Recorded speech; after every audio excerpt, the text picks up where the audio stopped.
So I've just spent a busy day fighting UV radiation, free radicals and pollution. Let's do our nighttime routine.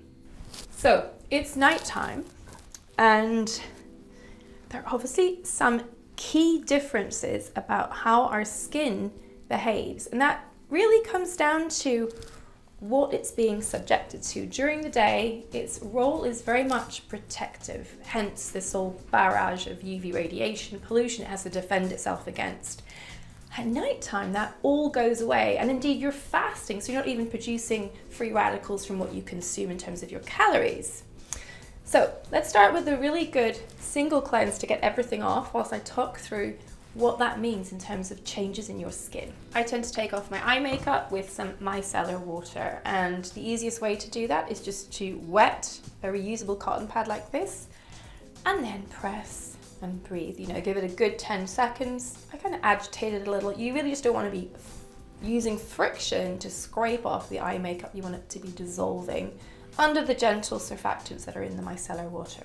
Nighttime and the skin is fascinating. So we really do think about our skin repairing itself, and that's repair that's happening at the level of the DNA. Remember, UV radiation causes damage to your DNA, and we need to fix that. Now, whilst we do that all day round, it happens most actively at night, and in particular, peaks at the early hours of the morning. So there really is method in putting in active ingredients that promote that process, that promote healthy skin repair.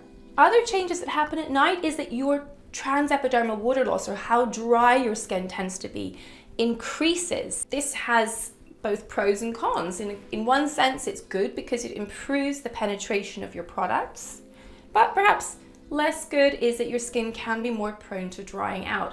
Even the fats in the surface layer of your skin, the stratum corneum, change overnight, lending itself again to reduce barrier function. Now, I use more cleanser at night than I do in the morning because there's more to get off. I've got my sunscreen, I've reapplied my foundation or concealer through the day, and there's pollution, those teeny tiny particles that come from the exhaust fumes of cars can actually penetrate your skin barrier, and that's part of what makes us more prone to pigmentation when we live in an urban environment. So I give that a good minute.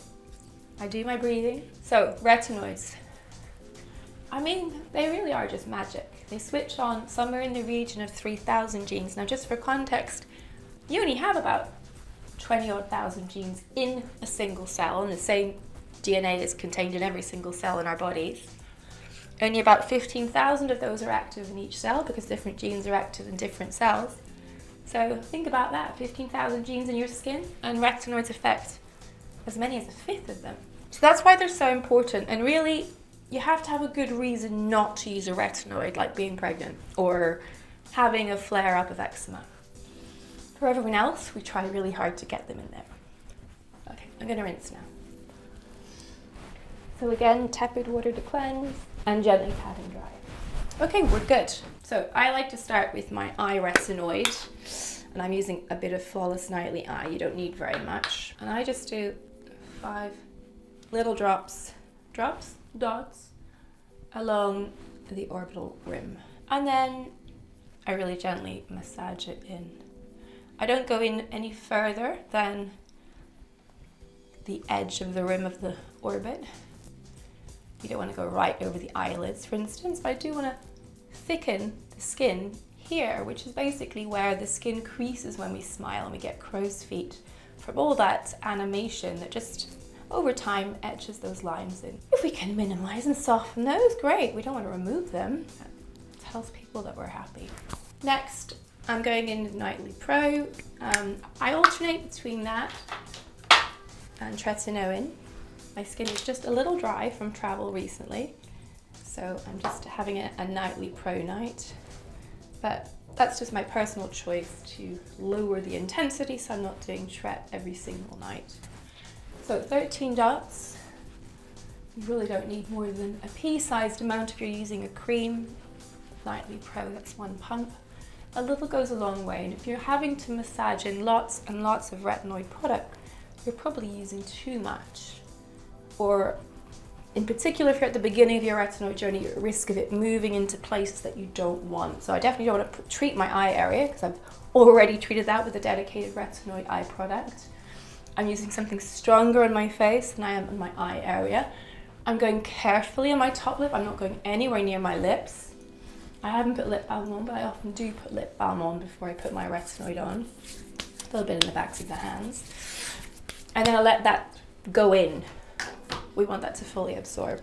So as I mentioned, at nighttime your skin may be slightly more capable of absorbing products. Truthfully, with retinoids, we know they get into our skin. They satisfy the Dalton law, which determines how big a molecule is as to whether it can get inside the skin. But what I don't want to do is then moisturize and then move the retinoid on my face to places I don't mean to put it. One good tip is simply to moisturize out so that you don't move things into the eye area or onto the lips. I am going to do a little retinoid on my neck, but I'm going to put moisturizer there first to buffer. Buffering is such a good tip.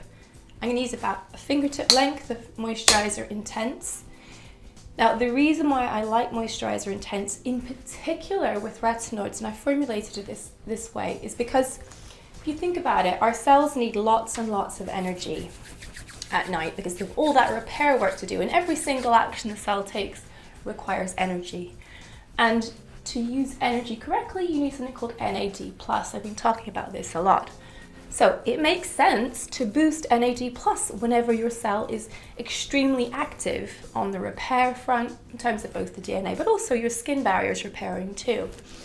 So using the sunflower shoot extract in Moisturizer Intense just means that that repair mechanism is properly supported in terms of energy. The other practical reason for not using a retinoid in the daytime, of course, is that they are sensitive to ultraviolet. That means they break down, to the most part, under the effects of the sun. So a scientific reason not to use them in the day, and also a practical one. So just a dab of retinoid on my neck, and then we're ready for bed.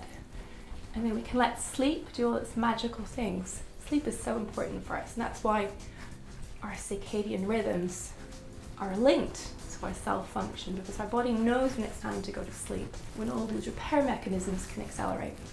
And if you have any more questions about morning or nighttime routines, you know where to leave them. I'm off to bed.